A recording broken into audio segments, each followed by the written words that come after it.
Como foi para você na sequência de 7 de outubro? Aliás, onde você estava em 7 de outubro e como isso tudo aconteceu para você? E qual foi o que despertou em você em relação ao que você poderia fazer com tudo isso, como cidadã israelense? Então, eu, no 7 de outubro, estava no Brasil.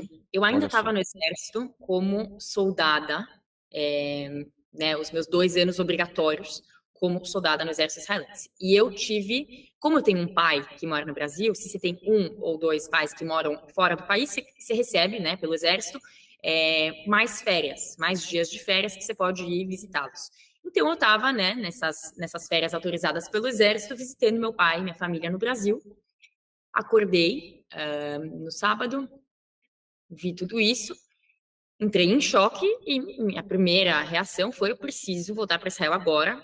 Mandei mensagem, para o meu comandante, né, o comandante da minha comandante, falei: "Tô voltando agora, vou tentar dar um jeito". Só que todos os voos, né, completamente cancelados. Eu consegui eventualmente, depois de 6 dias, um lugar num voo de resgate de soldados e reservistas que estavam na América Latina inteira. A comunidade judaica no Brasil ajudou a arrecadar dinheiro e tal, e a gente conseguiu, né, esse avião de resgate. Então eu consegui voltar para Israel. Eles fizeram vários voos de resgate no mundo todo, né? Porque a gente tem, depois do exército, muitos soldados gostam de viajar o mundo. Então tinham muitos reservistas na Tailândia, no Brasil, assim, no mundo todo. Então a gente conseguiu um lugar nesse voo, mas mais, né, nessa questão do que eu posso fazer, eu já tinha um pouquinho dessa presença nas redes sociais. E eu sabia que além, né, do meu trabalho no exército, além de voltar e ajudar no que eu puder no exército, com a minha unidade, né, com o meu time, eu também queria. Eu tive esse sentimento de impotência, né, pelo fato que eu estava no Brasil. Então, a primeira coisa que eu fiz foi pegar meu telefone e gravar um vídeo. É, e foi assim que eu comecei a crescer mais e mais também, né? É, o meu posicionamento nas redes sociais. Eu já fazia vídeos, já faz 2 anos que eu fazia vídeos, desde 2021, mais ou menos, quando eu teve uma operação, né, em maio de 2021. Foi a primeira vez que eu senti bombas caindo, parecia que estavam a 10 metros de mim. E daí que eu senti essa necessidade de gravar um vídeo em português, explicar para o Brasil o que está acontecendo. Então, eu já via fazendo vídeos, mas no 7 de outubro eu sabia que eu precisava informar o máximo possível sobre o que estava acontecendo, e é isso que eu faço até hoje, né? Então, daí eu consegui voltar para Israel, pousei, passei em casa, fiz uma mala, fui direto para o exército, e ao mesmo tempo, né, no meu trabalho no exército, ajudando nas questões da guerra, também ajudando nessa questão, né, pública, né, de comunicação e falando, tentando o máximo possível comunicar as verdades para o Brasil. Você sabe que, bom, a gente vive um mundo hoje que, em função das redes sociais, a gente acaba categorizando pessoas, né? Acho que virou muito assim, o mundo que a gente vive. Então você tem gerações que são definidas por uma letra, você tem gerações que são definidas pelo modelo de iPhone, você tem tudo isso. E quando os comentários sempre, né, que falam assim da geração woke, ou da geração Z, ou da geração Y, etc e tal, é uma geração fraca, é uma geração que se tiver uma guerra vai sair correndo, é uma geração que não entende o que é ter dificuldade na vida, etc e tal. E você sabe que isso me marcou muito, porque eu estava ouvindo todo o tempo esse discurso, não estou concordando nem discordando, mas você ouvia isso o tempo inteiro. E aí quando eu vi o pós 7 de outubro, quantos aviões de israelenses que estavam ao redor do mundo, jovens, pegando o avião para voltar e defender sua pátria. E eu falei, olha como essa narrativa ou está errada, ou depende de quem você está falando, e a gente não pode generalizar.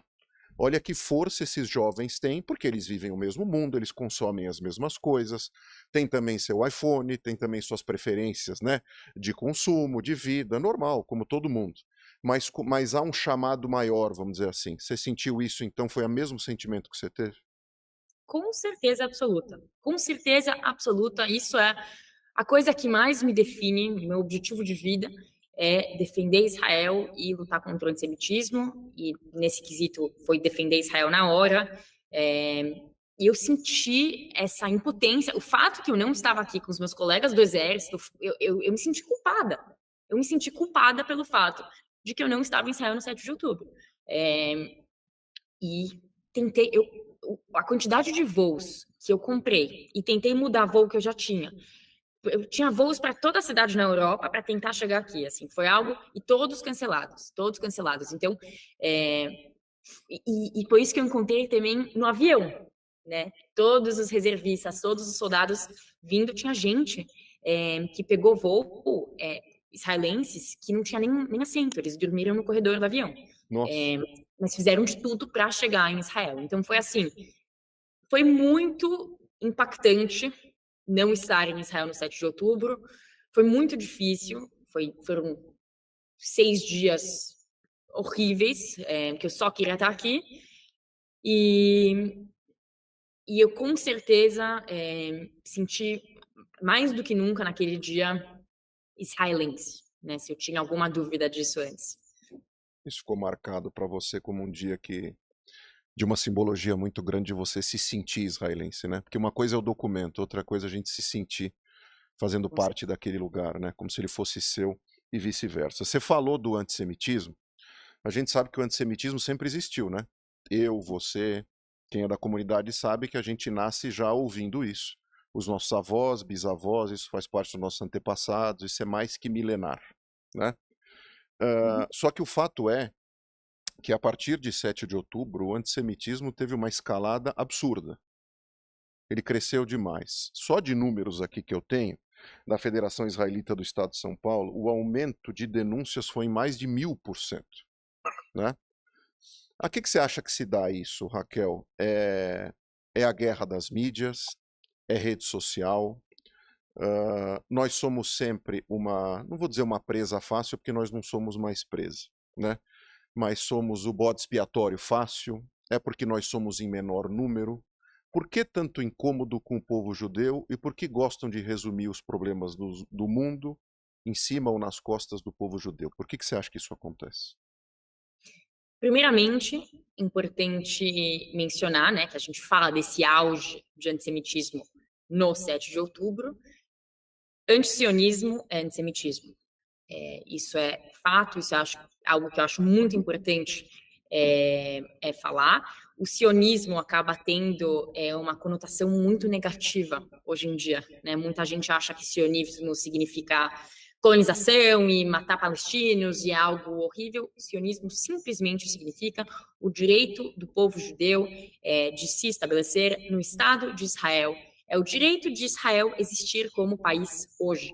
E não tem ninguém aqui discutindo se o Brasil deve continuar existindo como país, não tem ninguém aqui discutindo nem se a Rússia deve continuar existindo como país, né? Israel é o único país que as pessoas acham que tem o direito de discutir se o país deve continuar a existir. Isso eu acho que é a primeira coisa que eu gosto de falar quando a gente fala de antissemitismo, é deixar isso muito claro.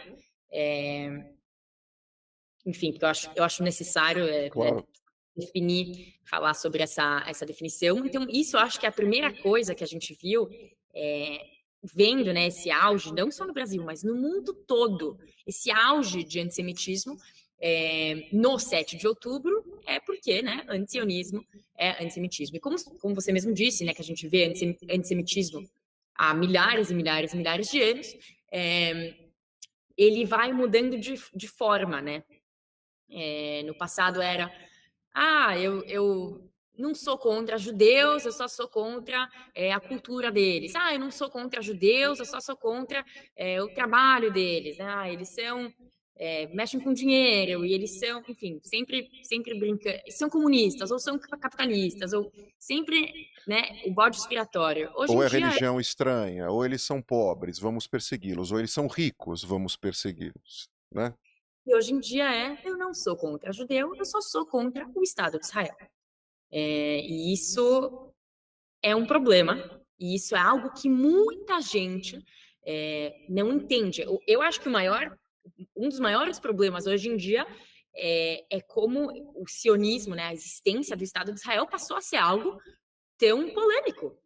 Né? Não tem ninguém aqui falando, por mais que, vamos supor, a gente pode assim, odiar o Putin, não tem ninguém aqui discutindo se o país Rússia deve continuar a existir, porque ainda existe a população, as pessoas russas, né? Não tem ninguém aqui discutindo sobre o direito de qualquer outro país no mundo de existir, Da só Israel. Venezuela ou de qualquer Sim. outro país. É o único país do mundo que sofre risco iminente o tempo todo de não existir.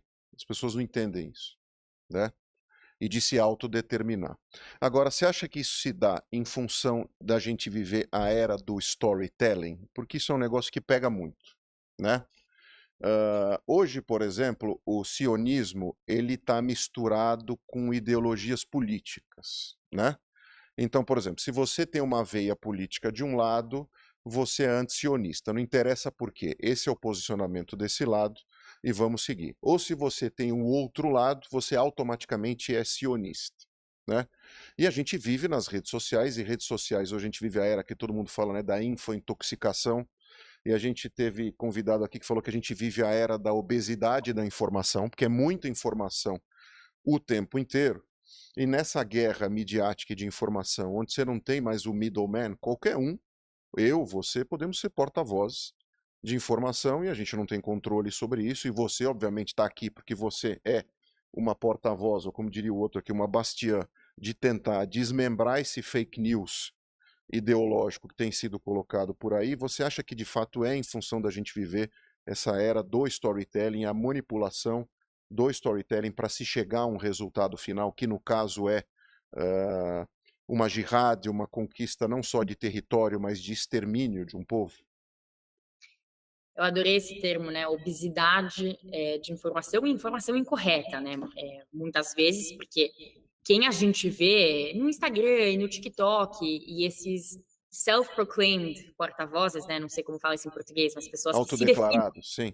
autodeclarados, né? Porta-vozes, são pessoas que não, qualquer um, como você disse, qualquer um pode pegar o telefone e fazer isso hoje.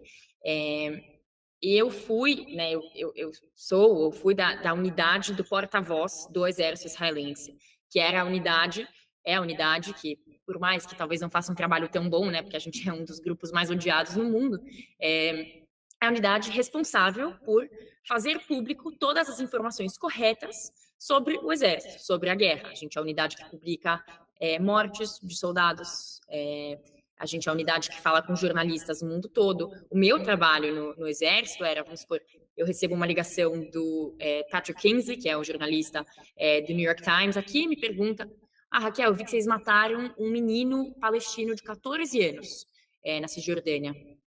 E aí? Daí eu checo com minhas fontes do Exército, que a gente tem representantes da unidade do porta-voz do Exército em todo lugar em Israel, em toda unidade, entendo realmente o que aconteceu, e daí eu volto para ele e falo: olha, Patrick, na verdade não foi bem assim que aconteceu, era um jovem de 18 anos, um terrorista que tinha matado 2 meninas israelenses há uma semana atrás. Então isso é um pouco do que eu fazia. Então eu experienciei muito essa questão de o que é verdade e o que não é, e confirmação de fatos, né? Entender realmente o que acontece. E se eu for te falar a quantidade de coisas que são assim, são falsas e continuam sendo falsas e são publicadas falsas, assim, completamente falsas pela mídia, não são mudadas e ficam lá. E todo mundo acaba achando que algo aconteceu, só que não foi bem assim. Enfim, é uma realidade bizarra hoje em dia, como existe essa guerra das mídias sociais e, infelizmente, a gente, Israel, tá perdendo, né, a guerra da informação. Até porque é inevitável, né, Raquel?